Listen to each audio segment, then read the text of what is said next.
Okay, hello.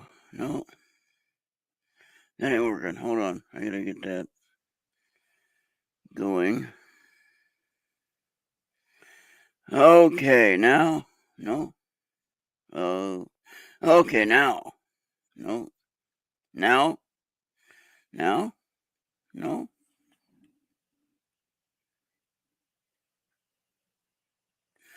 Okay, there we go. Now it's working. I think I got it, folks. John, can you hear me? I'm over on StreamYard now. I'm on YouTube. I think I got it right now. I hope. If I got it right, that means we're in good shape. Oh my gosh. Hey, Jessica. Hey, Ron, what's up? All right, let me see if you're coming across the audio on the Mixler side. I got you. Okay. Looks like you are. Say something. Okay, testing. It's Jessica. I'm here. Okay, it I looks hope like. that my voice is coming through. Yeah, it looks a little low, but that could be my settings. I don't know. Do you want me to turn my mic up a little bit? I can hear you fine on this side, on the StreamYard Okay. side. We'll try it. At least it's Okay. hearing it. It just might be a little low. Maybe if they Okay. need to turn up their volume. And I was sending out the link to everybody, and you won the prize here first. All Yeah, right. I tried to pick you out, but it didn't work. So we are streaming on YouTube on Errt Radio YouTube. And if you don't know where Okay. that's at, well, Errt Radio YouTube is where it's at. And All then right. the Errt Radio Show's Facebook page, which you joined today, and All that was right. like fast. I mean, I, That I don't know. was. I don't know if did you accept the admin invite? I did. Okay, good. It'll take a little. I think it takes like 24 hours for that to be approved. So Okay. that's a Facebook thing. That's nothing I can do. Well, I hadn't been approved yet, I guess, but I'm Okay. on there. Yeah. You weren't at the moment when I looked the last time, but that's okay. You will be, and then you can share events. I think you can share events anyway, just being a member. But as an Okay. admin, you can do a little more stuff with that if you want.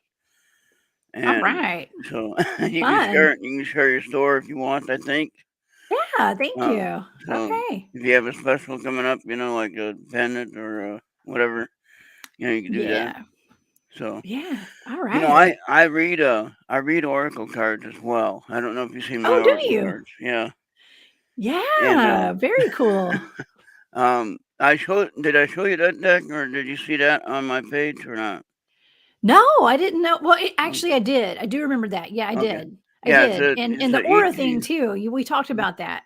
Yeah, I read the aura. Yeah, I read your aura, Yeah. and Yeah. we won't tell everybody what it is, but You're pretty good at that too. Yeah. You're and real good. actually, I'm impressed. I had that gift when I was in junior high and high school. Of course, Oh in yeah. junior high, I didn't understand what it was and what it was all about. We're going to add Charles here. I think we got this thing running pretty well. I can change the view because this looks kind of silly. There we go. All right. Okay. Now we got it. We can change, I think we can change the icon, the banner, and put the Errt Radio one on. Or do I have that Ah, on here? The brand. There we go. Change brand. And there put you my go. little Errt Radio symbol up there. got, got Don't a be little, putting my show. Don't be putting my show up. no, not till I'm Tuesday. glad to meet you. Glad to meet you, Jessica. Hey, Charles. Nice to meet you too. So Hey. Charles is a co-host here on Errt Radio, All and he right. helps out a lot. Cool. And of course, he's a moderator in some of the other places. You've probably seen him in chat. Yeah. All He right. might be Blue Orb and other screens, but that's Charles. That's Blue Orb, some guy. So we're waiting on a few other people to show up, and they'll just jump on as they get here. Okay. All right. But Sounds fun. so I wanted you kind of to share a little bit about what it is you do, and I'll ask the first question, and Charles can help out with the questions because I don't have a clue about what the heck to do, except to hunt a monster that we don't know is even real. But anyway, Oh, it's totally real. Are you serious, I'm Ron? kidding. I'm kidding. I'm kidding. I know it. No, I'm I've kidding. seen some things that I cannot explain, and Oh, something yeah. is going on out there. And I live up here in Minnesota, which we have plenty of weird stuff up here. Born and raised in California, which in Northern California, a lot of strange stuff in the forest and redwood forest. And hi to Papa Tom, hi to Justin, hi to Gigas. I call him Gigas. It's Genghis Khan. And that's too long of a name for me to figure it out. Matt Hooper. Oh, And yeah. I know Matt. Matt's oh, a Bigfooter. Yeah. good deal. So now, Good. what is it that got you involved with it? And I think you answered this before on some other shows, but we're dealing with this show at the moment. Yeah. And then, what has convinced you that it is a real event or situation? All right. Have you seen some signs, in the where you went to go look at? Have you seen evidence of, well, there's something here, Yeah. but we can't explain it? Go ahead and answer those two questions. Yeah. Well, no. Well, I grew up living the paranormal life. Like I've been attuned to the paranormal since I was a kid, and it is just a natural occurrence for me, and nothing out of the ordinary in my world. But as a kid, I was seeing ghosts, and I would always look for UFOs at night in the sky. I grew up on a farm out here in the country in Georgia. I'm here in the South. And we had beautiful, bright, star lit skies every night where I grew up. And yeah, I always knew there was something more out there. And I was super interested in ghosts and aliens and monsters, Bigfoot, the Loch Ness monster, all that kind of stuff. And, as a teenager, I saw a lot of ghosts and, Yeah.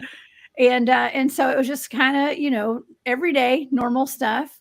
I grew up with a family that was very open about that stuff, fortune tellers and spirits and all this stuff. I grew up with my family having stories passed down for generations about my great grandmother and my great aunt had a possible abduction experience while they were driving in their car, with missing time. And back in the 1980s here in Georgia, where a light came down over their car and it blanketed the whole car while they were driving down a highway at night.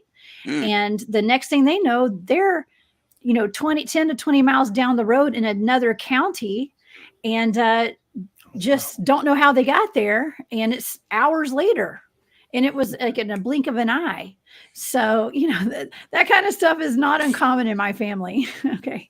Right. So but yeah, as a young adult, my mother even would go to these meetups every Wednesday night in around Atlanta, where I'm from, and at Mr. Sam's house, Sam Everlean's house. And people watching your show and hearing this might even know them because they're very well known in Atlanta and Georgia for having paranormal speakers and metaphysical speakers, and people would come and present on different subjects like UFOs and my mom's friend Don Ware, you guys might know who he is. He would come and speak, and but every Wednesday night they had someone different speaking, and so that's how I got into the Bigfooting world. Actually, Oh wow. yeah, it was my mom called me one day and said, "Hey, Jess, we've got some Bigfoot field researchers that are coming to Mr. Sam's, and they're going to be presenting on Bigfoot. I think you would like this, so you should come join." And so I did. And these guys, they were with Enigma Research Group out of Georgia, North Georgia. And there was a group of 4 guys. And, they had formerly been with BFRO, if you guys know who that is, the Bigfoot Field Researchers Organization. And they had formed their own team because they had been out in the woods enough and had experienced more than just Bigfoot and wanted to explore it a little bit more. They were presenting on their evidence. They believed what they were doing. I believed what they were doing. The evidence was amazing. They had prints. They had sign, all this stuff. And after the presentation, I had to ask the normal questions like, well, well, if Bigfoot's real, where's a body? Where's their poop and all that kind of stuff? Exactly. And the gentleman said, well, hey, they saw that I had a real interest in this. And they said, hey, why don't you come with us on an expedition? And so, of course, I did. I went, and it changed my life. It was one of the best decisions I ever made, going with them up to the mountains in North Georgia. And they had suspected and thought that there was more of a UFO aspect with Bigfoot and something that's more interdimensional, and the X factor was involved in some way. And through our research, I ended up joining their team shortly thereafter, because the first time that I went out on an expedition with them, we had, UFOs flying over our heads. We had a lot of stuff that we couldn't explain, in addition to Bigfoot activity out in the woods. And I'm one of those people that likes to put myself out there and experience everything there is. And I'm not scared to be bait. They call it bait when you go out in the woods and you sit by yourself and try to lure the Bigfoots out. So, I was bait, and loved every minute of it. It was fun. But I had experiences with it where I couldn't explain the things that were happening. Like, unseen forces running up behind me and swiping my feet out from under me, stuff like that it just didn't really make sense, and there was nothing there. I was commenting on you being my guest tonight, and Venus Vision is a regular guest of our show on the audio side when we play music or whatever. And she's intuitive individual. She understands things a lot more than most of us do. But anyway, she's in Georgia area, and she was saying today, she said, well, I call them here to me. I call the beasties to me, she said. So she knows what they are, and I don't think she was being silly. She was being serious, And so she's serious. She's serious about her paranormal stuff. Oh yeah. Oh, yeah. And she's done some readings for us with the tarot cards and things like that. And it was like, how did she know that? Yeah.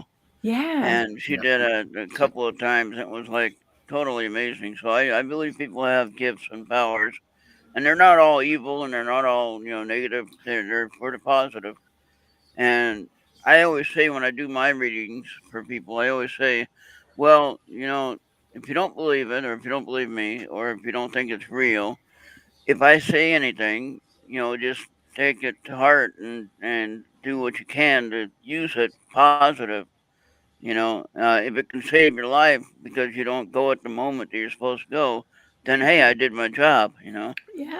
If you can, try to research like the medical condition, and maybe I point that out in the reading, which I have, and not that I'm a doctor or anything like that. I always tell people this is just entertainment. It's not real. And that way they can't get me for anything. It's their own Exactly. choice. Have the disclaimer always. But I do say, if anything resonates with you, then please do the research and find out. And so the one time that I did that, they actually went to the doctor, found out they had a problem, and they got on the track to healing better, to healing up and things like that. So that was just one incident that I had personally. And there was another time I used to read with a regular deck of playing cards, which is not easy to do. Right? But any cards work, though. Any cards have an energy. Yeah, I use those too. Yeah, whatever you got. Yeah, and it depends on your intention. That's the main thing. It does. And I think you Jessica, mentioned that. I've got a question for you. Go ahead. Sure. Why did they use you for bait? Because are females for bait and less threatening, perhaps, or that's easily approached by the Bigfoot? Well, that is a theory. Yeah. And I was the lone female out there that evening, and some of the fellas kind of dared me to do it. It was my first time out in the field. And there's an ongoing joke that we have with our teams that is like, all the newbies have to be bait. So it's not just the females. That's right. It's just an initiation process of sorts, right? Absolutely. Absolutely. But I don't mind it because I like I've always said, I want to see all life has to offer. I want to experience everything, the good, the bad, and the ugly. So, Yeah. I went out, some of the guys said, Bigfoot prefers females, maybe you'll lure them out. And, I do hear that women and children do attract the Bigfoots a little bit more, because maybe we are less threatening, or just more entertaining. Who knows? Oh yeah. Yeah. I don't know. Another thing that BFRO, the Bigfoot Research, there's someone I know, actually local here, and I can't remember where was that organization formed? Do you know? I'm not sure. I believe Matt Moneymaker is the head of that crew, and I'm not exactly sure. I know that they're, I don't know. I want to say they're down here in the South somewhere, but I'm not really Well, sure. I was thinking the one that I'm thinking of was probably down around Miami in Florida. Yeah, Swamp, there's Skunk BFRO Skunk people. Yeah, Skunk Ape territory. they're all over the country, actually. The person that I know locally was Bigfoot Bob Morgan. He went back into the 1970s. Wow. In searching for Bigfoot, and at one time he went to Russia and that was right after things started opening up there, looking for the Alma in the Caucasians, I believe. So, yeah, it's all over. It's definitely all over. Yeah, it's I all know over the entire world. Yeah, I know there have been reports here locally, and there's a annual convention. There's an annual convention down in Salt Fork, not too far from me, and I haven't made it to one yet, but it's going to be. It's been on my agenda for a couple of years. I just can't seem to schedule it in. Yeah. So Yeah, well, there are Bigfoot conferences all over the country. And I know there's one coming up in Alabama, which is right beside where I live, in June. So, we have them in Georgia occasionally. I don't know. I haven't been to one in a while, but yeah, we have them. They're all over the place. And, doing my show, I have a weekly show on KGRA called Into the Portal. And I have a lot of Bigfoot field researchers on, and my goodness, I have met a lot of Bigfoot field researchers since I started that show. I'm really, I have not gone public with my research, and so until this past year, and I've been in the field for about 11 years, and it's amazing. I've been kind of sheltered because we've never really talked about our research very much, but I did not realize the enormity of people that are out in the field doing research, and just everyday people experiencing this. Another thing went right through. And this is about the paranormal. Okay, the whole quote unquote paranormal fields. Okay, they seem to have so many commonalities. You get big feet, you get saucers, you get zones of strangeness, you get all these things, you get ghosts, you get apparitions, you get just weird feelings in the place that you are. That's one of my talents. I read places I don't read them exactly. I experience them. Yeah. No, you and I are going to be friends, Charles, because I'm the same way. So walk into a place and say, "Oh, this place is. I'm really going to like this place, or I'm really not going to like this place." Right. And it's sometimes it hits me really hard. Yeah. So, but I think the paranormal is becoming more and more normal all the time. And it's, when we were youngsters,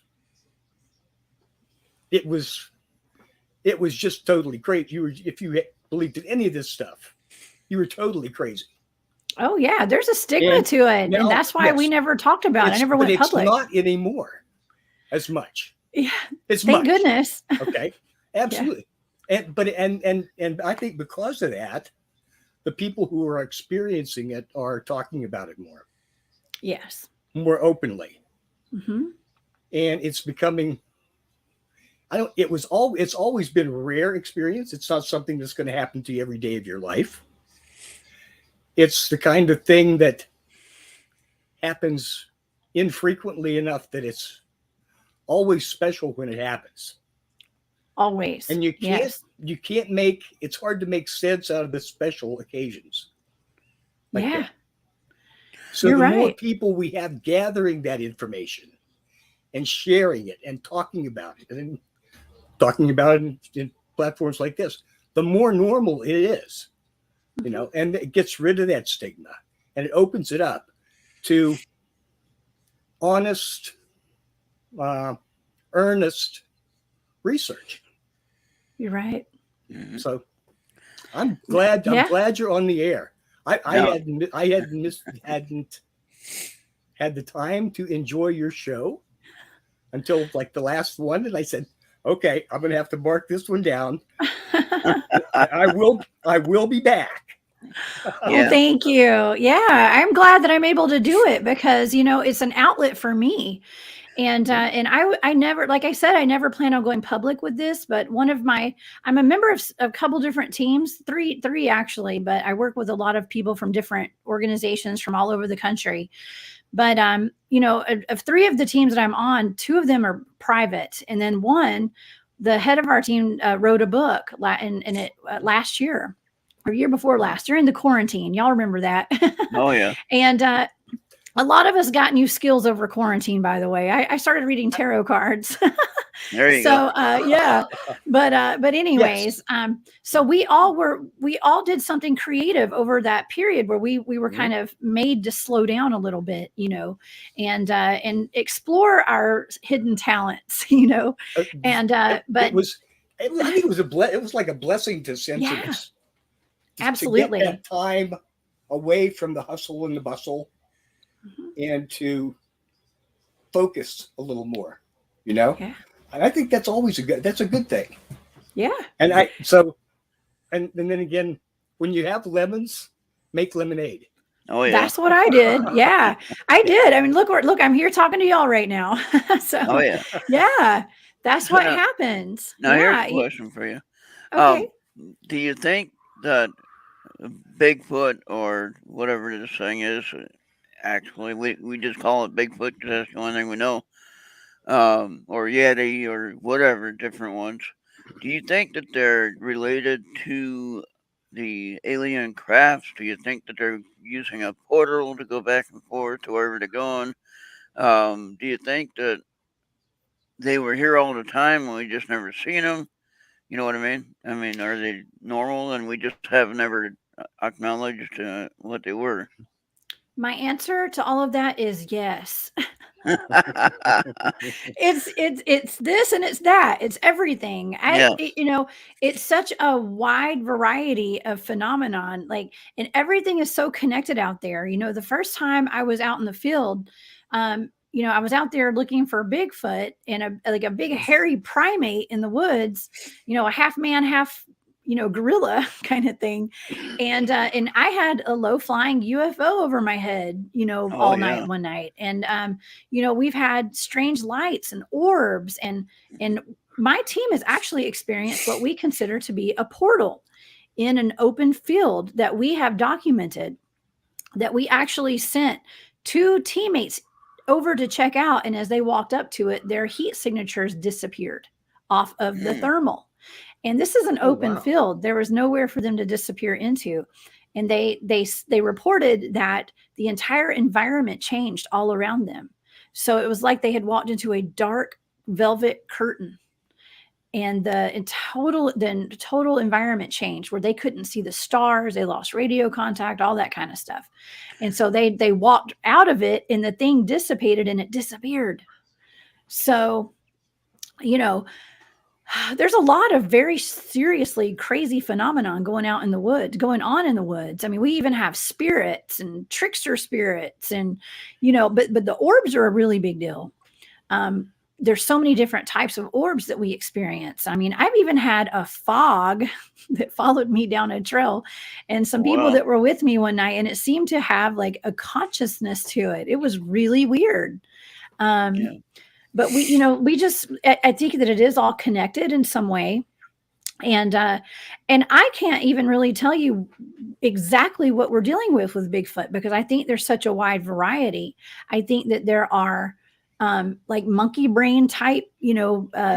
Sasquatch is looking for food all the time, just kind of not as highly intelligent as some of the other ones. And I think some are way more intelligent than we'll ever be.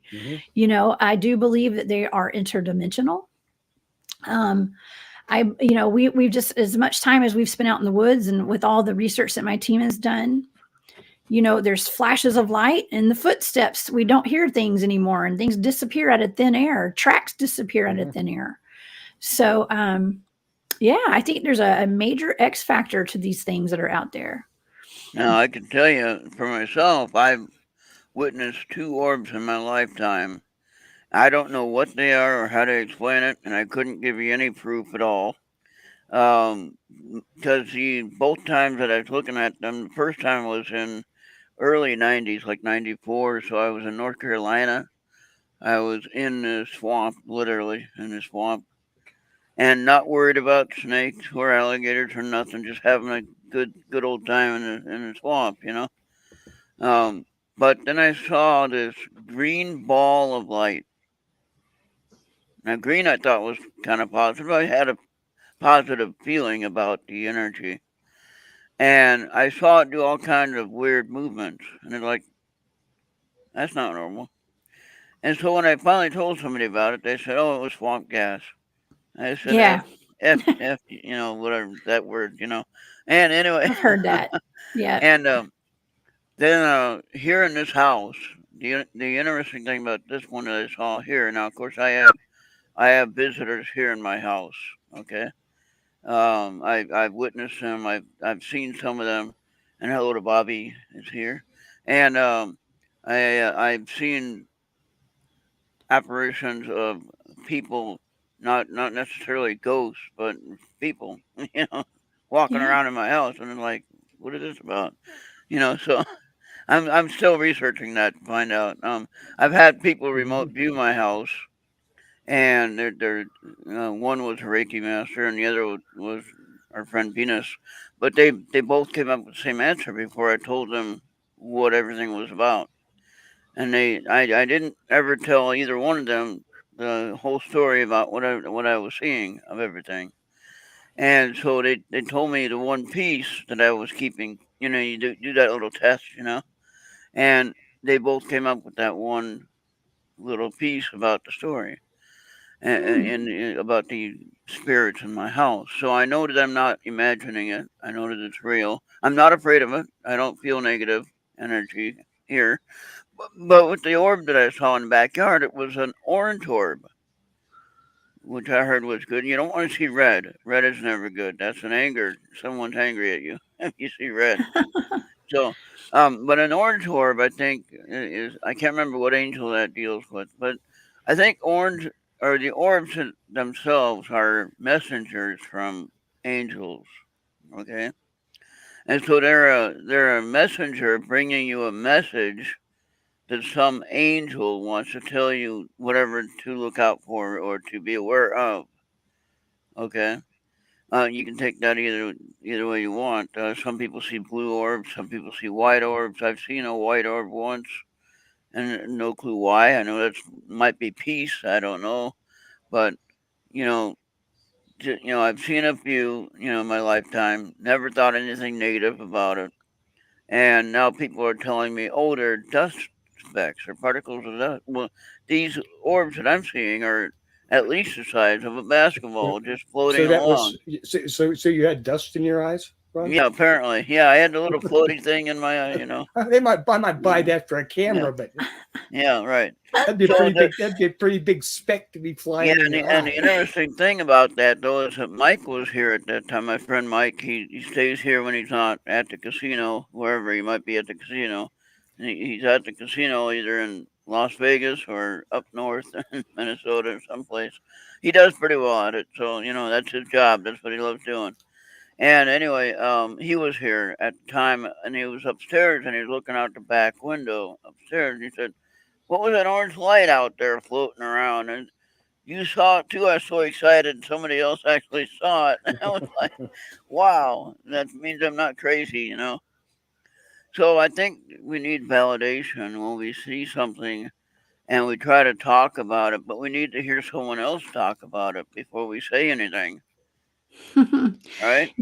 Yeah, I mean, I've grown up seeing a lot of orbs. I think one of the first ghosts I remember seeing was actually an orb.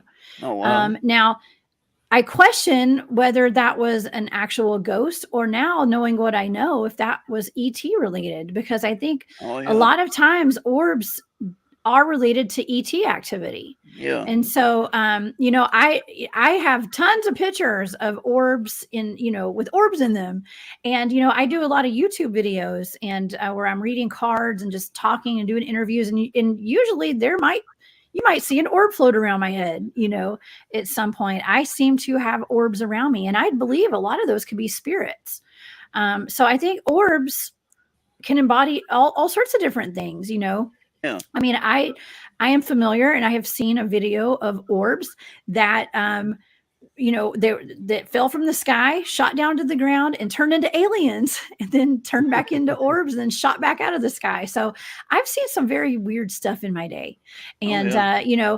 but I also I've been to haunted locations because I do ghost investigations as well, and haunted location investigations. And I've taken pictures of the area, and there have been orbs with faces in them. I mean, Mhm. actual men's faces. Oh So wow. what is an orb? I'm not sure. Now, Ron, I can tell you, I have also seen a green orb. Actually, I have seen many green orbs, and this was in relation to a spirit that visited me one night. And I had my brother had just passed away in a car accident, Hmm. and it was the week that he died. This was about 16 years ago. I woke up, I was having a really hard time with his passing, and I'd fallen asleep, and I woke up, and I had all these green orbs floating around the room, all around me, and they eventually started forming from the feet all the way up to the legs and the torso and his arms, and it was my brother's face. And the orbs actually came together, like congealed, I guess you could say, Yeah. and made the formation of my brother's body. And he actually sat down on the bed and leaned over and gave me a kiss on my forehead. And it was beautiful. It was really sweet. But like I'm saying, there's all sorts of different orbs. And it's all about perception as Yeah. well. And so if you perceive them to be angel messages to you, then that's a beautiful thing. And yes, a lot of people do associate them with different angels and whatnot. I personally, I just kind of don't label things because I am a remote viewer, and I have Mhm. been trained not to label things. I just experience and have that experience, and I've experienced a lot of orbs, especially in the woods. Now, what's interesting is, in the mid '90s, I lived in North Carolina. We moved from I was married then. At that time, I was married for like 13 years until 2000 or so. Well, 2002 officially, but anyway, I'm born and raised in California, and we got married in San Diego. And we lived in Sacramento for a little while, and then decided I lost my job because of the medical thing and everything like that. They didn't want to pay for medical and all that stuff, and so they went to outside help and figured we were costing them. I worked at a church and figured that we were costing them too much money. But anyway, moved to North Carolina. Well, that was a big shocker. I was making like nearly $10 an hour working overnight as a custodian, going to no job, and then finally getting a job at $3.75 an hour. working inside a restaurant. You know what I mean? So Yeah. that's a big shocker. And Oh yeah. $10 an hour at that time was pretty darn good money. But anyway, um, made it work and everything like that. But my brother-in-law at the time used to tell me that he had gray aliens visit him in his room. Now this is before I believed anything about UFOs or MUFON or anything. And when he told me that he was a member of MUFON or he had an implant in his arm, and I said, "You're drunk." He was an alcoholic, and I would just discount it as he was drunk. Okay. Mhm. Now I feel a little guilty now, knowing some of the things I know, and that's part of our learning process as we get older and we learn things, and we have to be more respectable, and we have to really understand some personal situations that people go through. And so, anyway, but at the time, though, I just said he was drunk, and I didn't believe him at all, you know. And then, later on, here it is, 2022. And for about 12 years now, I've been studying the UFO research and MUFON, and I've gotten to talk to Calvin Parker and Terry Lovelace and talk about implants and things like that. And it's like, heck, and my brother-in-law at the time, my brother-in-law was right, you know. So, that was just kind of weird that I had to go through that lesson. I think we all have to go through that lesson and realize where we make the mistake, and like you said, not to be judgmental about anything, and not to have any poor conclusions, foregone conclusions, however they say that. When you Mhm. presuppose an Yeah. answer, and so you wanna go with the clearest intentions and the clearest positive heart, like you were talking about positivity. Mhm. Oh yeah. Yeah, and that's why I'm very lucky to have grown up with a very open-minded family, that didn't make fun of me or because I think everybody in my family was having experiences of some sort or somebody had and so but also there's always been a stigma to this. And so I did not go public. I know my friends thought I was crazy when I went bigfooting for the first time. And, and I, but I did get, kind of made fun of, and people would ask me when I'd come back from the woods, they'd say, well, is Bigfoot real? And I would always just kind of joke around and say, well, why don't you go find out, go get you a tent and some hiking boots and you go find out and you decide, because I know my story and yeah, I believe it's real and I have experienced Bigfoot. But however, it doesn't matter. I could tell people about it till I'm blue in the face, but some Yeah, people will still never believe you. And right. so it's not my job to prove anything to anybody. That I've never tried to prove anything. That's not my mission. My mission is to go experience it for myself and have some good stories to tell. And if anybody wants to hear them, I'll tell you. Yeah. But Well, yeah, that's why we asked you here. We're gonna yeah. add Jesse. We're gonna add Jesse Peak. He is a MUFON investigator from Pennsylvania. So I mean, I got good friends that are in MUFON and they're investigators, and I don't have any hard feelings against anyone anymore. And I changed my whole perspective about it. So I hope that people in the past can forgive me for my short thinking. So How you doing, hey, Jessica? Nice to meet you, Thank, everybody. thank you, Jesse. Hi, It's nice Jesse. to meet you. Jessica, Yes. do you know Tiffany Mack? Have you No, met I her don't. yet? Not yet. You need to get her on as a guest Okay. because her experiences with the lights and the aliens is very similar to yours. I think Oh you yeah. would really share a lot of points on that. And her husband is a big time Bigfoot hunter. Oh wow. Cool. So Yeah, I'll have to get in touch with her. I'll figure out some way. Wait a minute, Yeah. I think I sent you a friend request. and she is Okay. on the So the Facebook page. I will contact you through Facebook and give you her Okay. contact information. Perfect. That sounds good. She's Please. kind of on hiatus right now. She's taking it easy, but you need to talk to her. Okay. I would love to. Yeah. Yes. Okay. Good deal. Okay. So I have some questions for you, Jessica. Yeah. Yeah. There All you go. right. Shoot. So I just had a shoot. guest on my show the other day, and she has an attachment on her, and it messed up the recording on my show 2 times, and it's never done that before. Uh-oh. Yeah, every time I even had her on at the same time, and she tried, and I told her to be quiet. I record it. It worked perfectly, and then I had her do a test with me after that, and it would not record her voice whatsoever. It kept corrupting every time she Interesting. tried to record. Yeah. And we're going to try it again on Monday. This is MG Stevens, Ron. Uh-oh. So this is why I didn't get to put an episode out this week. So I was wondering if you knew anything that we could possibly maybe do to get this attachment off of her. She's had it on her for quite a while. I've never had anything corrupt on me. And the last interview she did with Terry Lovelace, the same thing happened. And he's never had that happen with him either. Wow. So yeah, that's my forte is not getting attachments off of people. I just didn't know if maybe you had some. But no, I've had attachments before, and you just got to do it. You got to cleanse yourself. You got to take some spiritual baths and Right. some salt baths and things like that. And you got to start really grounding yourself. You got to get grounded. She needs to get grounded. Go out in nature, take your shoes off, Right. Just pray, Yeah. Sage your house, she needs to sage her house, sage herself. But yeah, I would definitely take a spiritual bath if I were her, and Right. lots of Epsom salt.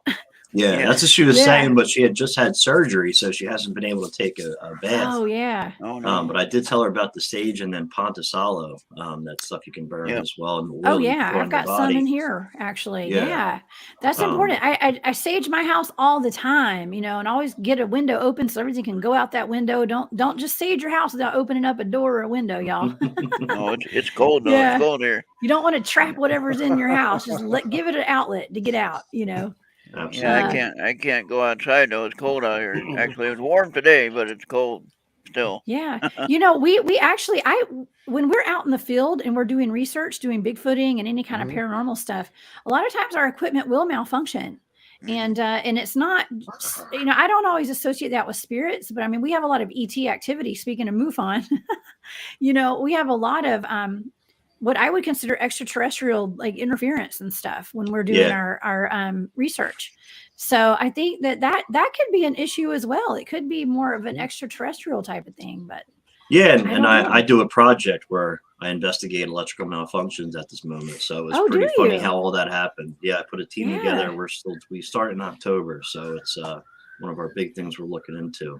But yeah, it was really strange, the whole situation. I mean, I did 2 tests with her on the computer, just not talking, and it worked perfectly fine. And then to have her chime in on a test 2 different times, and I mean, we recorded for a whole half an hour, and it corrupted. So all that was gone. We didn't even get to use that. And then we did the 2 tests afterwards, and it backed me out. And then here it happened with Terry Lovelace as well. When she tried to record with him, it was just mind blowing. I never had that happen before. Yeah. Well, we have our equipment gets wiped out. I mean, you don't even want to take a nice phone to the field because it could be completely wiped out and catch on fire or something. I mean, it's like it's that bad, because a lot of times these whatever we're dealing with does not want to be recorded, and it does not want to have this. It's okay for us to experience it, but God forbid you try to record it. Right. So that happens. It seemed like it was negative for sure, and it didn't want her to speak. You know what I mean? She said it's been making her feel sick, and that's how she figured out it was probably a negative entity. And then we're figuring out that it doesn't want her speaking with anybody, and that's what it was probably doing. So. And she has her book out too that she put out. Yeah, the Boogeyman Chronicles. She's been experiencing the paranormal for 40 years since she was 2 years old. Yeah. So she's had this attachment on her for a while, ever since she did an investigation years back. So it's pretty crazy. Well, she can call on Michael, do the Michael St. Michael prayer, like what Bishop Long was just talking about tonight, she should call Bishop Long, actually. He would help her. Yeah. And I have to write that down. So I told her I would give her some people to look into and get in her help. So that would be perfect. Yeah, Bishop Long is on KGRA Sacred, what is it? Charles? Division, Sacred Division. Yeah, thank you. Sacred Division. And, I wonder if Tanya might not have some ideas for that. That's her yeah. forte. Tanya Medea. That's more or less in her field of work. Oh yeah, she's really talented and a wonderful, wonderful, nice person. Yeah. Jessica, you were talking about, you mentioned before the trickster element to the Bigfoot, the paranormal in general. But give me a story about that. I've usually found that the trickster thing in Native American mythology was always kind of humorous. Yeah. But not malicious necessarily, but bothersome. Yeah. Well, that's interesting because we've had this happen several times where, things will just happen after everyone goes to bed at night, and things will get moved around in the base camp, but we like to we don't like to label things, like I said, but a lot of times, things will happen and we'll just say, that's a trickster. Now, I did have an experience one night where I was in the field and I did have something run up behind me at full speed, and I thought it was one of the guys coming to scare me, which doesn't happen. We don't play like that. Okay. We're more, we like to have fun, but we don't play like that. Yeah. And but I didn't know that. I was kind of new. I was a newbie at the time. And I just thought one of the guys I was part of my initiation process or something, was running up behind me, and but I kind of got my legs swept out from underneath me, and I felt the energy run past me. And so, that could be considered a trickster, Yeah. Mm-hmm. It was the size of a human, whatever it was. It could have been a cloaked Sasquatch. I've never labeled it as such, but it's a possibility. Yeah. What was weird was I went, I'm a gold prospector, and one of these times, it was about 2015 or 2016. Not too serious in the research of anything, just enjoying the nature and the river and things like that, and having to camp in a tent and outside. But I sleep on a zero gravity chair, so I'm not on the ground. So it really makes a lot of sense, like a recliner. So anyway, I'm sitting there just turning. I have my power supply, and I got the Wi-Fi with the phone, and everything like that. So that's pretty cool. But 2 o'clock in the morning, I'm shutting down everything and going to sleep. And then outside, I hear this like a breathing sound around the tent. I don't know what the heck the breathing sound is. And it's in a camp of people, probably about 40 people, maybe 30 or 40 people. I don't know how many were there. But it was on a private claim for the GPAA, Gold Prospectors of America. But anyway, then I have to go to the outhouse porta potty that's up on the road in the dark. This is middle of the night stuff, It's like, now what do I do? I heard this thing out here. Now I gotta go use the bathroom, go use the porta potty. And it's like, I got my phone, I got my bright light. I'll just run really fast over there, So already I fixed my mind to think, okay, something weird out there. It's gonna get me. So I'm running really fast, get out to the porta potty, and I get done and I run really back. I run really fast back, and I didn't see anything. But in the morning, I did notice some kind of weird, not a footprint, but some kind of like paw prints of some sort. Who knows what? But anyway, I was just thinking, man, I'm glad it didn't get me. I didn't care. Yeah, that could be scary out in the woods at night, especially when you have to get up in the middle of the night. And one of my guests on my show a couple of weeks ago was David Pardue, and he's got some really good evidence of Bigfoot stuff. And one of the pieces of evidence that he was showing on my show was a set of humongous handprints on the restroom walls. Oh, wow. Like where something had and you could see the dermal ridges, and they were gigantic. They were bigger than Shaquille O'Neal's hands for sure. Wow. But they were kind of like muddy handprints on two different walls of an outhouse, and they were kind of smeared a little bit, just a tiny bit.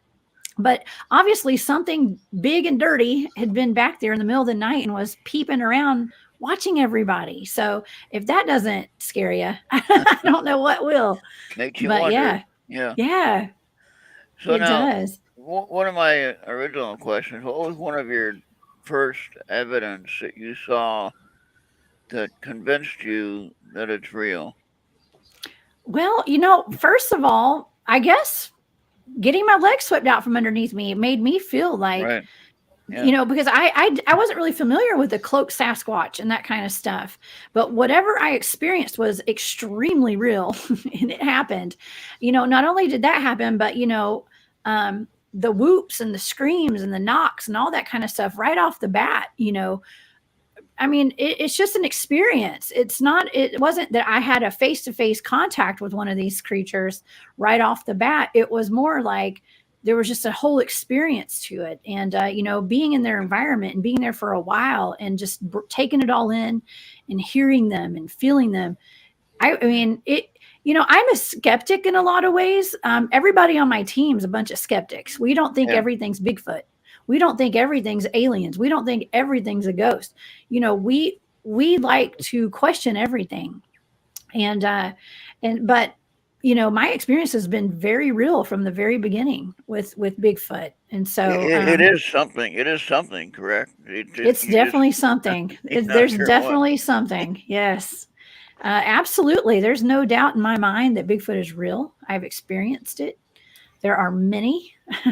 Yeah. I thought there was just one up in, Washington, I guess, up in the northwestern part of our country, but they're everywhere. And I've researched all over the South, and everywhere I've gone, just about, there's been some sort of activity, and not to say it's all Bigfoot, but I can certainly tell you there's paranormal activity just about everywhere I go. And I don't know if I'm attracted to the high strangeness or it's attracted to me, but there's always something. And like I said, a lot of times it has to do with ET. Oh yeah. Yeah. Yeah, Ryan, I don't know if you know his name, but Ryan Musgrave Evans, I know you know him, Ron. Yep, I had him on my show. He wrote a book. It's called Finding the Cryptoterrestrials. And that's what he calls them. And he says that these creatures wear boa suits that turn them invisible. Wow. It kind of sounds like what you're talking about with the invisible being that came behind you. And he talks about that all the time, how they could turn them and turn them off, and it'll look like the predator, like in a sense. Yeah. I mean, I've experienced stuff like that before, and considering that we've had something that we would consider a portal that kind of opened up in the field, we don't go anywhere alone in the woods, by the way. Like, we have a strict protocol where we all carry our CBs, our ham radios, and we always have constant communication with base camp, because you just don't know what you're going to run into out there. And when you said that predator type experience, I mean, people talk about seeing like a ripple in the atmosphere. I've seen that before. Right. And that box that showed up that we consider a portal in the field, they could not see it with their bare eyes at all. You could only see it through the thermal camera. So, they say, like, well, in the daytime, that might be what it looks like. You might have like a ripple in the atmosphere like that, like the predator kind of stuff. Yep. Where it looks like water or something, just a ripple. So, don't walk into that. If you see one of those, turn around and walk the other direction, because you may not ever be seen again. Yeah. Yeah, they had a couple cases of it reported, people being up in hunting stands up in the trees, and then seeing these beings move like that, like just like you're saying, the ripple effect, jumping from tree to tree, and then disappearing into the woods. And that's kind of scary being out there. That's what Bigfoot does. They say that's what Bigfoot does. They can cloak. Now, is it them or is it us? Are they just? Is there a color in their spectrum that, like, our eyes don't pick up? I have a lot of questions about that, because, do they have a way to cloak, or are they just changing their frequency a little bit? I believe they're interdimensional, but what does that actually mean? Are they just hopping, raising the vibration of their being to be where we can't see them, or what? Yeah, it's a little confusing. Yeah. The cloaking idea. Okay, imagine if you had a cloaking unit on your body, on your back or your suit or whatever, apparently, to some speculation, the cloaking device would have to be so darn heavy that you probably wouldn't be able to walk around with it on you. Okay, in order for it to work correctly. Now, you mentioned about changing the frequency. Now, that could be a possibility. I think we all can do that. We just haven't learned how yet. Okay, and maybe we do it already and we haven't realized it yet. So we need to keep alert on our own self and learn. Oh, I can do that, but only use it when we need to. Well, let me tell you, we all have enhanced human capabilities, and we're all Yeah. capable of doing extraordinary things with our Oh, yeah. minds and our bodies. And we just don't know the potential that we have because we have been so oppressed and so, attacked. Our psychic abilities have been under attack for hundreds of years, if not thousands of years. Yeah.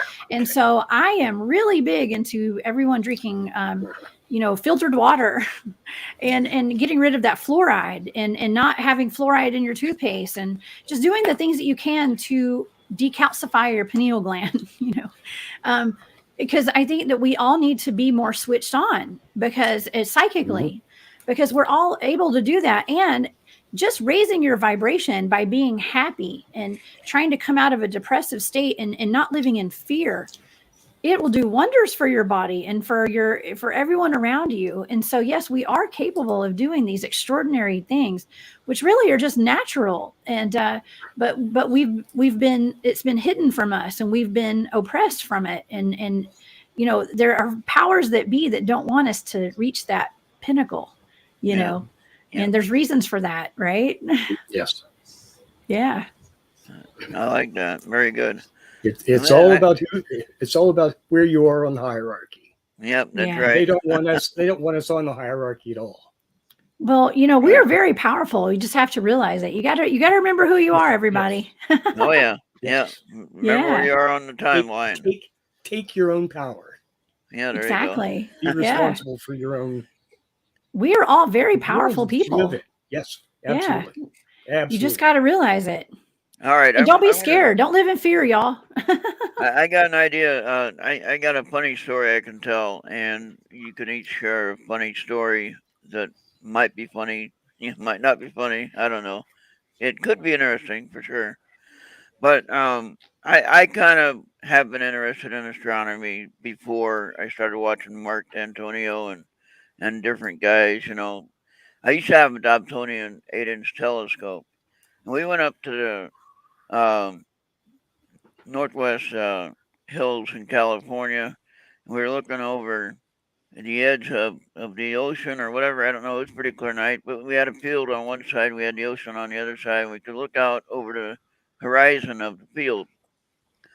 And the thing is, if you're looking at my scope in the middle of the night, it looks like a cannon.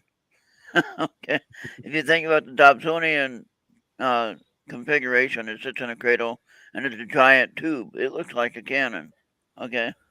So I'm sitting there looking out into the west area, and all of a sudden I don't hear nothing, but I see this light come up over the edge of the cliff, and it was a helicopter, a military helicopter. I didn't hear nothing though, but I saw this bright light in the mirror. I was so focused on the mirror trying to look at what I was looking at, the object. The next thing I see is this giant light shining in my telescope, which of course I couldn't see for a few minutes. But that scared the crap out of me. I mean, not it surprised me more than anything than scared. But it was like they could have shot at me because they thought I had a cannon of some sort. If they didn't realize that and they took defensive action, I wouldn't be here now. But Wow. that was one time when that was interesting. Also during that time, I saw a white barn in the middle of the field, which when it was daylight, I didn't see no white barn in the same area, just at nighttime in the moonlight. Yeah. Wait, that's interesting because that's similar to the story that we have with the portal. There you go. The actual, the big, it was actually a big gigantic square, like a box, a cube, and it was camera, and it was white. So, and it had a door on it. It was described as having a door. I've only seen the video of it. I didn't see it in person. Okay. There were only 3 people that actually saw it in person. But there was 2 guys that walked in it, so that's, a lot of people experienced it, but only 3 people saw it live through their thermals and their FLIRs. Yeah. But I was, it had a door on it and it had crosses on it like a church. So that's interesting wow. that you said that. It had 2 crosses on it. And that's the thing that the guys walked in, they walked back out, and then it got smaller, and then it moved, and then it disappeared completely.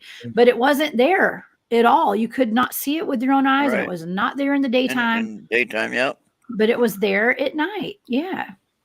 See, it's just like you said with the different frequencies, like they're talking about now, NASA and the government about, maybe they've been here all along, but they're just on a different frequency, and we haven't been listening the right way. Exactly. And they've been trying to communicate this whole time, and we're just not there yet. Exactly. And that's why it's important for everybody, for us to even be talking about this right now, to bring it to fruition and to reality. Like, this is real. And, I've had this experience, and everyone on my teams have had experiences like this. It's, I don't know. The experiences are very real, and maybe it's just that we need to tap into that frequency, and I may not be right, but that is just what I think. And so, and I'll speak it, and I'll talk, and I may sound crazy to people, and that's fine. But it's just what I think, and if you don't put it out there, then who knows? I mean, maybe I am right. Right. But, like, I'm actually, my show tomorrow night, I'm going to be doing talking about something that's a little bit controversial. I'm going to be talking about Bigfoot language. And, first of all, it's difficult for some people to wrap their heads around the fact that there are Bigfoots. Okay. Period. Well, I'm taking it a step further, and I'm going to say, well, there's a language, and it's been recorded, and there's a cryptolinguist retired from the U.S. Navy who, has interpreted it, and it sounds a lot like Native American languages. And then I'm going to take it a step further from that. And I have heard a similarity with what we call light language. Okay. And that's something that's kind of new agey. And I have friends who speak it, and my son even speaks it every now and then, seriously. And so I have heard similarities among that in light language and Bigfoot language. So I have a guest coming on tomorrow night who he's a Reiki healer and a holistic energy healer who speaks light language, and is I want to say an expert on it, but he knows about it. And we're going to explore the similarities and, differences between light language and Bigfoot language, and to see if it has a connection. And it may not have a connection, but I think it does. I think that's brilliant. Yeah. That's brilliant. We're bringing in people from all these different experiences, Yeah. Yeah. Yeah. I mean, why not? Because there's a core of this that really seems like it's shared. There's aspects of any one of these, and several that have similarities, different attributes. Yes, there are absolute similarities. Yeah. And that's the great thing about this kind of interaction. Yeah. Yeah. Uh-oh. Uh-oh. Lost Charles now. Oh, he's Awesome. talking too much. Uh-oh. So, hey, you're making great points, though. That's a great point. And it is, and like I said, I may not be right, but I'm a forward thinker, and I like to think outside the box. And I just really like to, just kind of put things out there. And if I'm right, I down the road, I may not be right today, but down the road, there may be more of a connection to all this stuff. So absolutely, we're just going to put it out there, and you got to do the research to find out if it's right. Now, exactly. Is the howling that you would hear and the tree knocking, are they related? Yeah, well, it's all related. There's also vocalizations where they actually speak in a language. Oh, it sounds like, we call it samurai chatter, because it sounds like samurais. Japanese samurais. Yeah.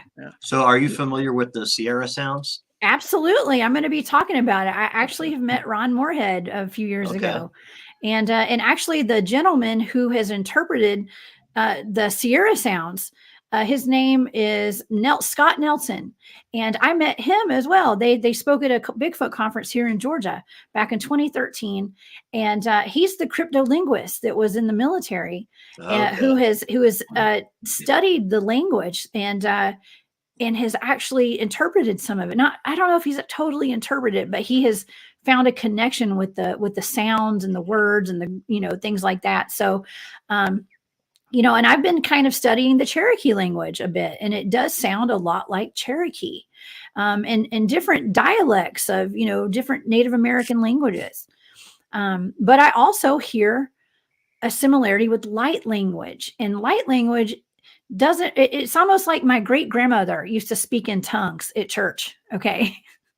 And it used to scare the pants off my mom and my uncles when they were kids. But it's that's basically what light language is. And your brain, it has a hard time kind of computing it a little bit, but your soul feels it. And it's like you can feel the language, and it's a connection straight from God, or from source. And it's just fascinating to me. And I'm not an expert on light language, but I sure as heck want to look into it a little bit more, because I do think there's a connection. Yeah. I like how you said God, and then you said, oh wait, source, just in case. Source. Just in case, I want to be all inclusive here. Right. Yeah. And I say that too. I do say God, the creator, and then I think about it. Oh wait, well, there are people that call that source. So yeah, you have to be respectful with that. I agree. Absolutely. Yeah. Paranormal Pop. That would be Alan. Hi, Alan B. Smith. And he's here in chat. I don't know if you can see the YouTube chat. Okay, Charles is gonna try to get back. He had high winds issue there, and the internet is going crazy. So is that what you focus the most on, Bigfoot? Is that your specialty that you focus on? Well, we started out as being a Bigfoot research group, but it's everything. And so, the team that I'm actually more public with our research is not just Bigfoot. It's all around paranormal smorgasbord, I guess you could say. Yep. We research everything. And like I said, it's kind of more on like an ET kind of slant right now. And we have a lot of UFO activity, a lot of orbs, just cryptids, like beings, like little people and stuff, and in all honesty, after I had a pretty major UFO encounter on a Bigfoot expedition, our entire team was encouraged to start studying about alien abductions. Okay. And so I started reading books, like The Threat and Secret Life and Communion and all that stuff. I've got all these books on my bookshelf over here. And as I started reading them, and I was totally immersed in the alien world, in abductions. And I never really thought I would have any kind of contact that I would be aware of. It's all fun and games until you have an alien that shows up in your bedroom at night. Absolutely. So, but I started reading those books, and it's almost like I manifested a contact. Yeah. And so it happened twice, actually. And so I quit reading those books.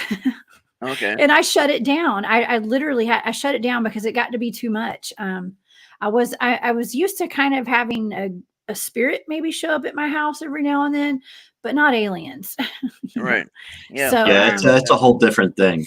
And it's a whole different ballgame. Well, I thought it was a whole different ballgame, but then I started thinking, well, what if all the ghosts that I had seen as a teenager, what if those were actually aliens? Yeah.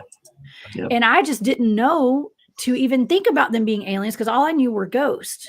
And so my mind was seeing ghosts when they were actually aliens, Right. Yep.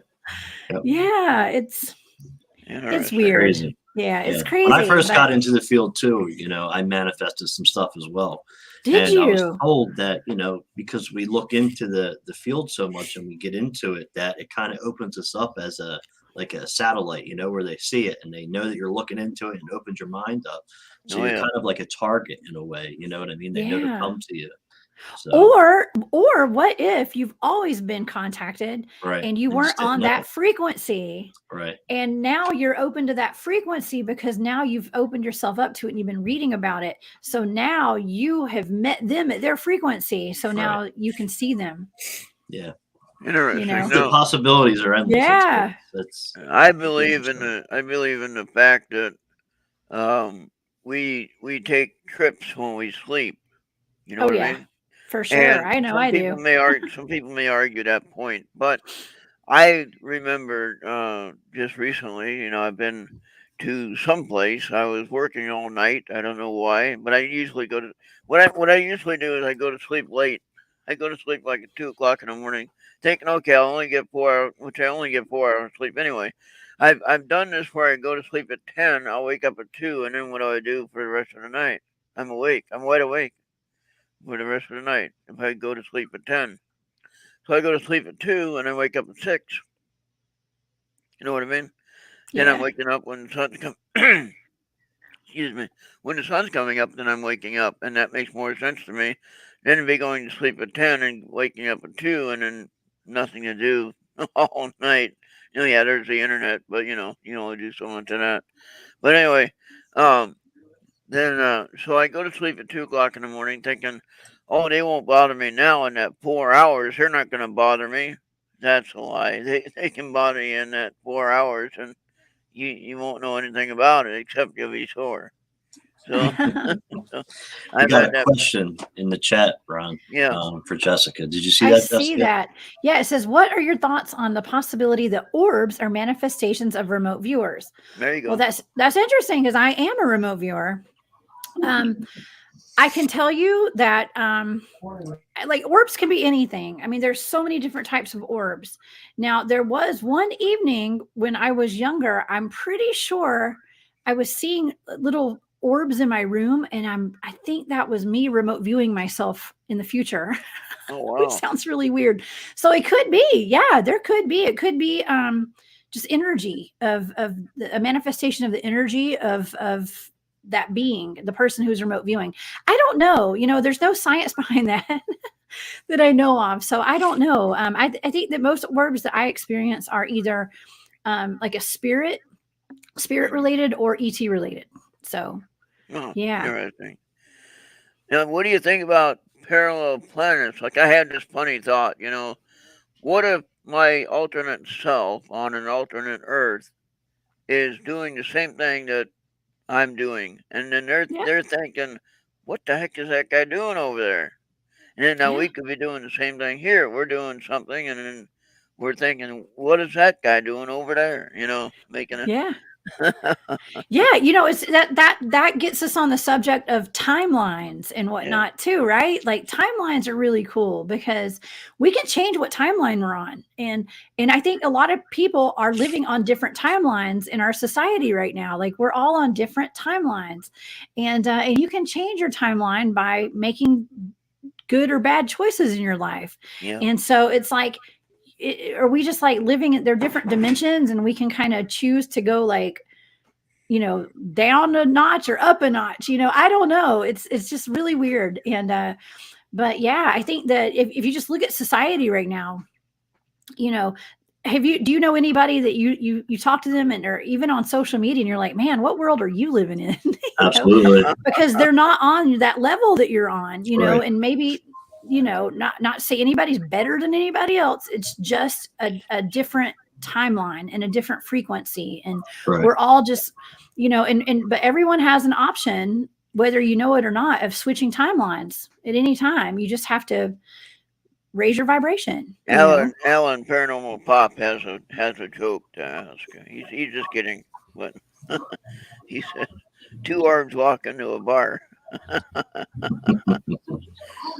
Oofy has another question.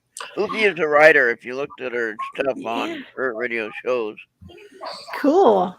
Yeah, she said, are you aware there's technology that can move you into other timelines? Well, I am aware of CERN. Now, I'm not sure if that is what you're referring to, but yeah. I'm not an expert on it. Yeah. But I've heard about it. Yeah. Interesting. So how did you get started remote viewing? Well, just from my team, having UFO experiences out in the field doing Bigfooting, and the head of one of my teams is a remote viewer, a very amazing remote viewer, and he decided that he would get our entire team trained. So we've spent years training in remote viewing, very extensive training too, by the way. So the whole team is trained, and you know, and which is wonderful because we're all able to use it in our everyday lives. You know, I mean, we're just all very, I call it situational awareness. You know, I have a lot of situational awareness, and my consciousness has expanded quite a bit since I started doing remote viewing. So yeah, and I can also help find missing people and all that kind of stuff. Yeah. So that's kind of cool, you know. Absolutely. Yeah, I heard there's an actual remote viewer boot camp that you can go to. It's like once a year. Oh, yeah? Yeah, there were some other remote viewers talking about it. They said it's some of the best training you can get, and you stay there and you learn from like one of the top guys. And yeah, it was pretty cool. But I didn't know about other ways to become a remote viewer and what it takes to do that. You know what I mean? Do you have to be connected in a way, or good at meditating, or all those different things?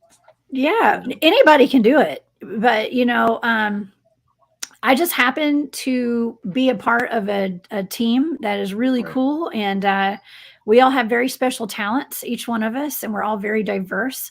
And the head of our team just happened to be a remote viewer. So, you know, we have someone that was a dowsing person. He taught us dowsing. I mean, we've got survivalists, we've got biologists, we've got, you name it. We've got somebody on our team we got a nuclear scientist on our team. I mean, that's cool. You know, we have a lot of special skill sets. And we all teach each other. We all have something to bring to the table. And that's how we learned remote viewing, was through that. Now, we don't, you know, we don't have a lot of outsiders coming into our team. We're very close knit. And, you know, it's not like any of us are out there like teaching our skills to other people, not, you know, in any kind of way or whatever.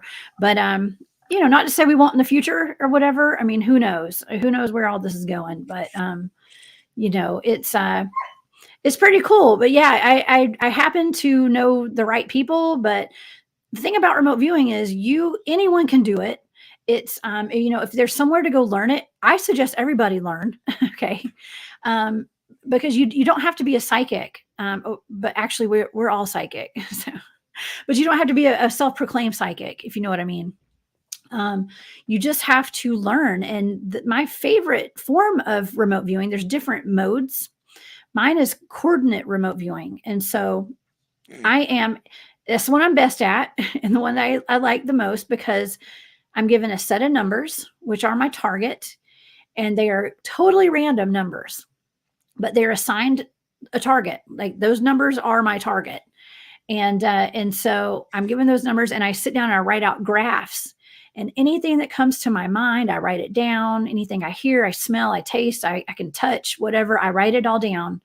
I write ideograms and little automatic writing and all sorts of stuff. And by the end of that session, I have my target. I have all this data to figure out what that target is, what those numbers mean. And it can be anything from a statue to a historical event to, you know, an area that we're going to research, to a planet somewhere off planet. You know, it could be anything, or a missing kid, or somebody who's been kidnapped, or just anything. You know, so now when you remote site that you're going to investigate for Bigfoot, what are you looking for when you remote view that? Are you looking for energies? Are you looking for, I don't know. It could be anything. A lot of times, if you want, you know, I don't make it a habit of remote viewing places where I'm going often, unless I'm asked to. But yeah, you could just see if there's any kind of Bigfoot activity going on there, and what kind of beings are in that vicinity, and all that kind of stuff. Okay. Yeah, we got another question from Alan. He said, can pairing with another remote viewer help enhance one's own remote viewing? Well, we do kind of, I don't want to call it team up, but we do have someone that, what is the name? I can't think of the name. I'm having a senior moment. But there is, you're not that old yet. Come on.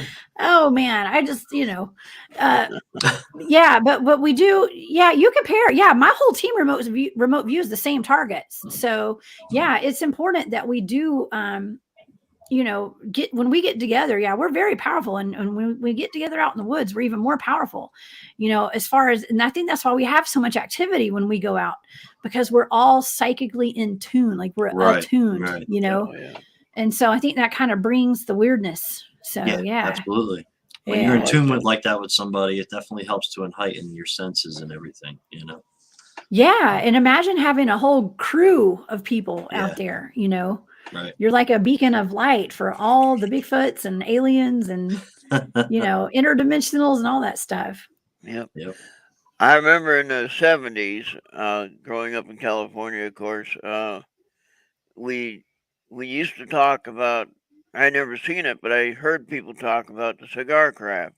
Have you heard about that in the mid 70s, maybe before that? But I mean, it was popular discussion in the 70s. And he's talking about the cigar craft. I was like, why would somebody, fly a cigar craft around? It wasn't a blimp or anything like that. It didn't have a basket at the bottom of it. It wasn't a gas filled item. It was a craft in a cigar shape. So I don't know. And then Oopie had another question, Jesse. Yeah. Do you have team members that can remote view through the eyes of animals as well as humanoids? Good question. I mean, you can remote view anything. Yeah. So I'm sure we do. I mean, if you're a remote viewer, you can remote view pretty much anything. I assume. I haven't done that. Now I have, a lot of our targets are sensitive and I don't talk about them. So yeah. I mean, I've mentioned that I can help find missing people. And if there's a high priority target that I do, it's usually a missing person. And I've had a few of those, and even homicide cases and things like that.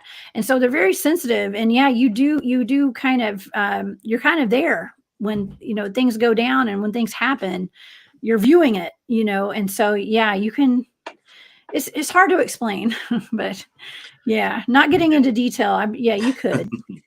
Yeah. So you said you had a UFO sighting, right? That you had while you were out squatching? Yes, absolutely. Can you tell us about that? Yeah, I can.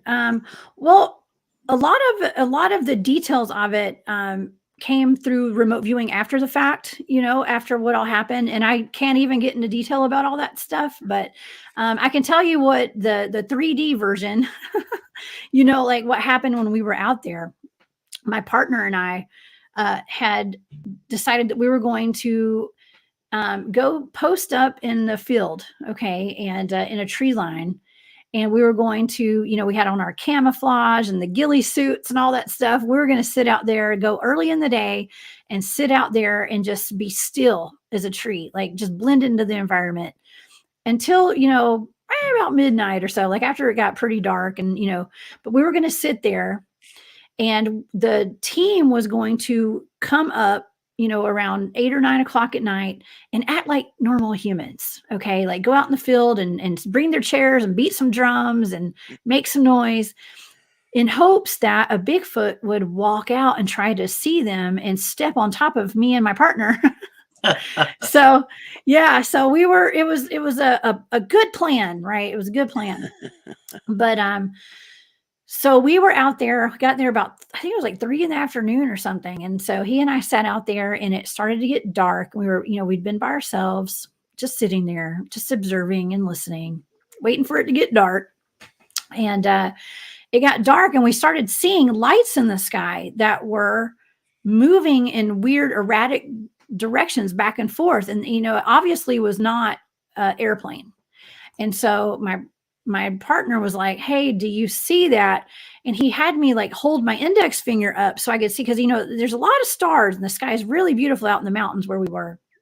But he was kind of instructing me on like how to hold my finger up and put it up where the light was and to see that way I could kind of focus on it to see which direction the things were moving in.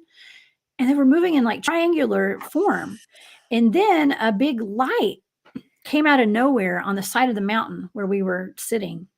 And it looked like a big headlight for a vehicle on the side of this mountain that was right beside us. It was huge. And it was moving in a straight horizontal line. And we were thinking like, man, that's weird because there's no trails on that mountain right there. There's no way to have a car there. And then we started thinking, well, maybe that was like somebody holding a lantern, and they were walking with a lantern. Okay.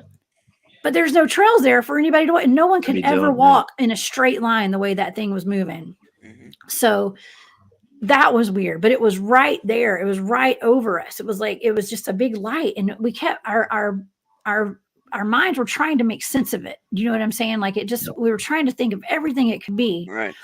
And we were watching this, and the group ended up coming out and making a lot of racket. And the Bigfoots never came up that I know of. We didn't see them, but we had red lights in the woods right beside us. There were red lights in the woods, and the group didn't know where he and I were hiding out, but they assumed that was us, but it wasn't us. So wow. there were red lights. They were not 5 or 10 feet away from where we were sitting. Wow.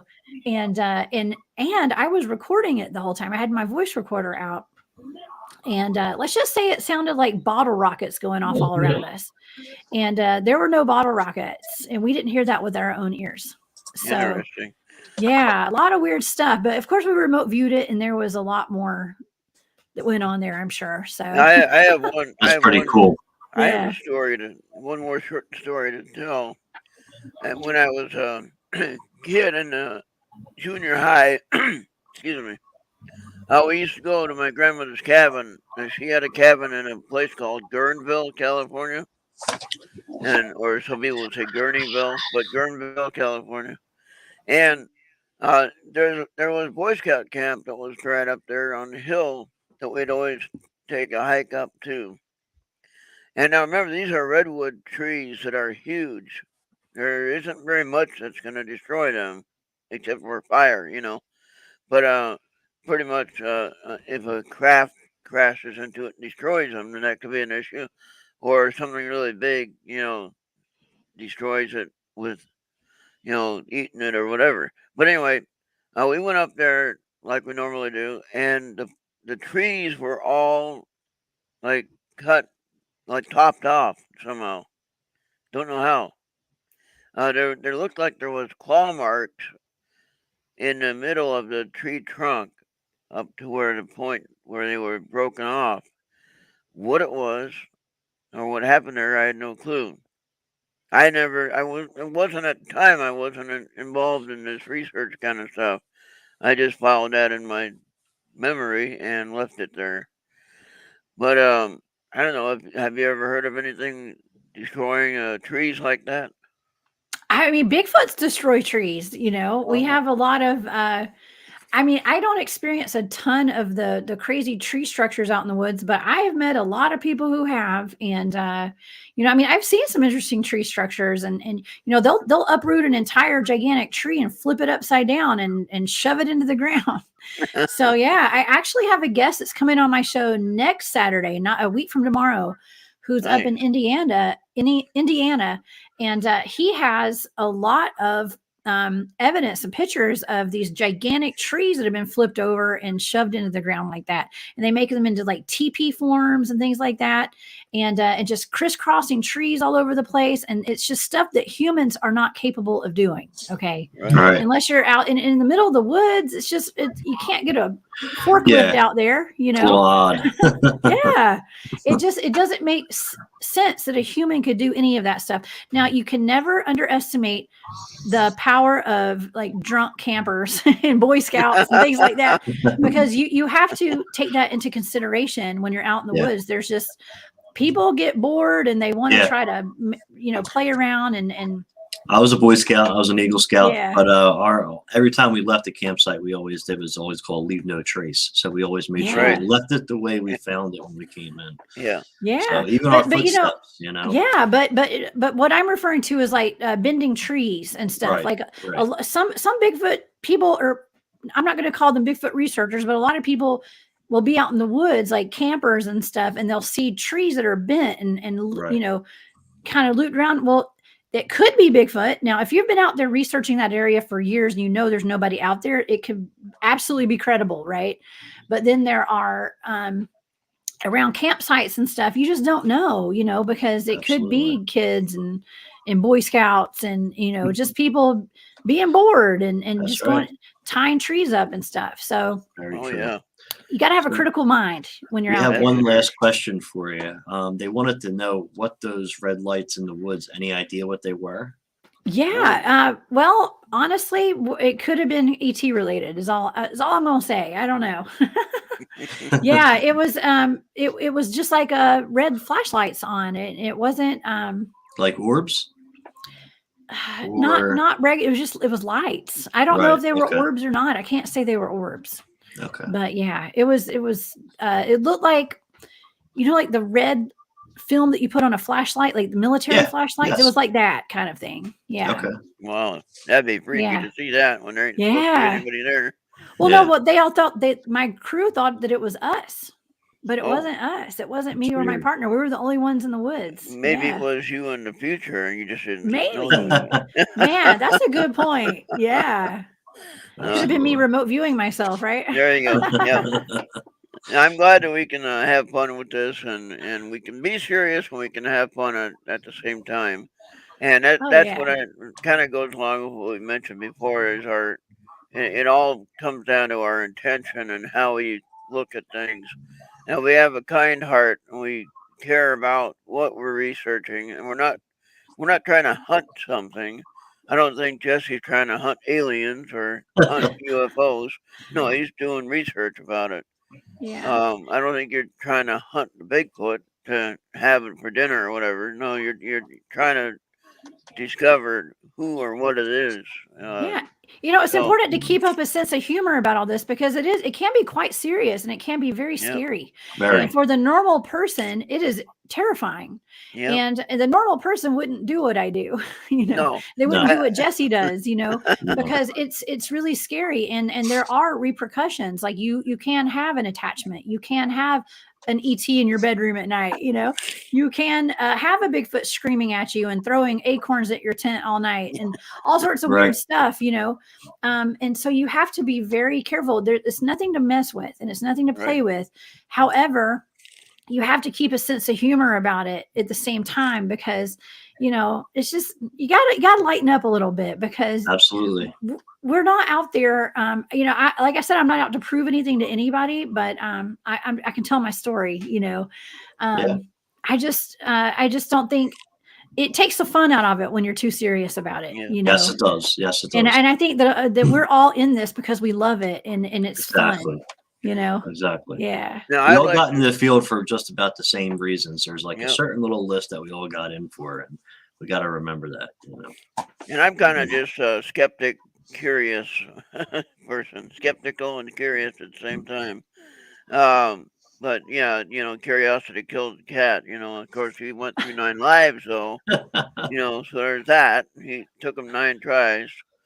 But I was thinking about remember the toy that they used to have in the 60s, late 60s, and maybe the early 70s. They had a toy called the clacker. The resin balls, they were on a string, and you called the butterfly effect. You'd have to go back and forth. It'd be clacking, But now the thing is, those things are dangerous. They hit me in the head like 3 times, and then I realized these aren't that safe, And so it only took me 3 times to figure out that's not very smart.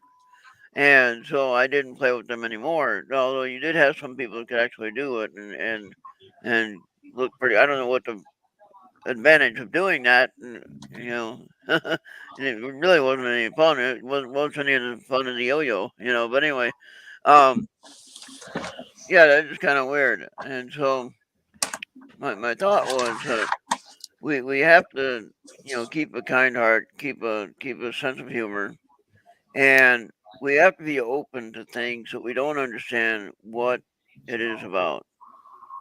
So yep, absolutely. And we want to thank you for coming on tonight. And the chat had some really cool questions, and thank you everybody for coming out. That was great. And it was nice meeting you too, Jessica, for the first Thank time. you. I've seen Yeah, your show this was on fun. before, so first time Yeah. actually to talk to you. So maybe Well, I have thank one- you. I have one challenge for you though next week. If we can meet on Facebook, whatever. Since I got you involved with the Errt Radio shows group or whatever, but just personal, private between you and me. Can we do an oracle reading or a tarot card reading? And we can exchange them if you Absolutely. want. We can exchange Yeah. what we have. You can do one for me. I can do one for you. If you want to share your that's cool. discoveries, we can share it. That'd be fun to do that. I would love And- to. Yeah, and, that sounds fun. And remember, it's just entertainment, folks. Don't take it. It's all entertainment. That's right. Entertainment Right. only. Don't sue us. That's Just right. kidding. Now, if what we say or what we find out for anyone, if it helps you in any way, please run with that, and hopefully it'll help you. Yep. And that's Yeah. positive outlook on that one. So yeah, just chat with me later on next week, and just let me know when you want to try that little experiment. And that'd be a lot Anytime, of fun. Ron. Yeah. I would thank you all so much for having me on tonight. I had a blast. You guys. Absolutely. fun. Good conversation. Great Yeah. You are always welcome. And we went almost 2 hours on the radio side. Yeah, well, 135 on the Yep. radio side. That's So, normal. An hour and a half. so hey, that's pretty darn good. I think Yep. that's good for. So not you really have a knowing- good night. And it was Yeah, good and talking to hey, you. my friend Katie from Colorado, MUFON, is on here on the live chat. Katie So Grabell. hey, Oh, Katie. wonderful! Hey, Katie. Well, Katie could be Yeah. a guest one day. That'd be fun. Yeah. All right. All right. Well, thank Yeah. you guys so much. This is great. All right. Yep, Yeah. absolutely. We won't hold Thank you you. up. You can get out of here. Yeah. Well, thank you. right. Thank you very much, and you're always welcome again as well. And since we are friends, I know we'll be talking later. Absolutely. And, Absolutely. Katie, All right. this is a Have a personal good night. invitation, Katie. You can be on here next time. Okay. All right. Thank you. Thank you, All right. Jessica. All right. See you later. All right. Bye, Thank you, guys. Jesse. See Bye ya. bye. Y'all have a good night. All right. No, you guys gotta close it out. And then That all was right, good. thank you. Good Yep. conversation. All right. All right. Thank you. All right. Well, thank you everybody Yep. for being in the chat. We will see you again next week. And who do Thank you have you, next Jesse. week? We're gonna try to have MT Stevens. Okay. I've been Cool. spelling her name wrong too. I thought it was a V. So I did that the first time, okay. but hopefully I'll have her on my show on Monday. And put that Well, out. let Hopefully her it'll work this know time. about the St. Michael prayer for the safety and the Yeah. I'm protection. also gonna record instead of trying just a recording of the computer. I'm gonna record on my phone too, so I have a backup. Okay. So we'll see how strong this little entity is that's on there. Well, if anything, hopefully I don't have any trouble, and you can interview her on here. Absolutely. So either way, that's a good backup plan. We'll try it. Yep. All right. You have a good night, Ron. All right, and I'll thank see you you. next week. Thank got you, it. Jesse. See you, everybody. All right. Well, that is it for tonight. Thank you everyone for being here. Katie, like I said, you are more than welcome to be a guest on my show. And yeah, that was a lot of fun. Thank you, Jesse, for joining us. I don't know what happened to Charles. He just had some weather issues, and he's running me out of the house. All right, Andy, I'm out of here. We're gonna shut this thing down. Thank you very much, and thank you for everyone being here. We'll see y'all next week, same time. I don't know if can we say that, the same bat channel. I don't know if we can say that or not. But anyway, we're going to be here same time if we don't have internet issues. This new computer, the first intermission transmission with the new computer, it appeared to work out very well. All right, so we'll see everybody next week. I'll be on tomorrow morning if you want to tune in for some music. Bye-bye.